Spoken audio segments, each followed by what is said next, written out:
Hello అండి. చాలామంది ఈ ప్రాబ్లమ్ ఫేస్ చేసే ఉంటారు. అండ్ ఆ లిస్ట్‌లో నేను కూడా ఉన్నాను. ఇందుకే ప్రాబ్లమ్ ఏంటి అంటే మొబైల్ ఛార్జింగ్ కేబుల్స్ ఉంటాయి కదా! అవి బ్రేక్ అయిపోవడం. వీటిని మనం స్టార్టింగ్‌లోనే జాగ్రత్తలు తీసుకుంటే చాలా మనీ సేవ్ చేసుకున్న వాళ్ళం అవుతాం. ఎందుకంటే ఒరిజినల్ కేబుల్స్ కాస్ట్ ఎక్కువే ఉంటాయి. నా ఫోన్ కేబుల్ కాస్ట్ వచ్చేసి 2000, బట్ ఈ స్పైరల్ కేబుల్ ప్రొటెక్టర్ కాస్ట్ వచ్చి 50 రూపీస్ మాత్రమే. అండ్ ఈ సెట్ అయితే 150 అయింది. 50 రూపీస్‌తో పోయేదానికి నేను 2000 వరకు తెచ్చుకున్నా. దీనికి ఒక సామెత కూడా ఉంది. అదేంటో తెలిస్తే కింద కమెంట్ చేయండి. సో ఈ కొత్త కేబుల్ని ప్రొటెక్ట్ చేసుకోవడం కోసం అయితే నేను ఇది తీసుకున్నాను. అండ్ మీకు కూడా యూజ్ అవుద్ది అని చెప్పేసి ఈ వీడియో షేర్ చేస్తున్నా. సో ఇప్పుడు దీన్ని ఎలా ఇన్స్టాల్ చేసుకోవాలో మనం చూద్దాం. ఫస్ట్ ఇది వచ్చేసి అడాప్టర్ కోసం. జస్ట్ వాడు ఇచ్చింది తీసేసి ఇది అడాప్టర్కి పెట్టేసుకోవడమే.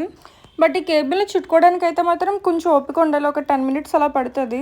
సో ఫినిషింగ్ అయితే ఇలా వచ్చింది. బాగుంది కదా. ఇంకా బ్యాలెన్స్ ఇవి ఉన్నాయి. ఇవి పిన్స్ దగ్గర పెట్టుకోవాలి. జస్ట్ ఇలా పెట్టేయడమే. ఈ వీడియోకి ఎంత గైస్. వీడియో నచ్చితే లైక్ చేయండి. ఇలాంటి మరిన్ని వీడియోస్ కోసం సబ్స్క్రైబ్ చేసుకోండి. చాలా క్యూట్గా ఉన్నాయి కదా.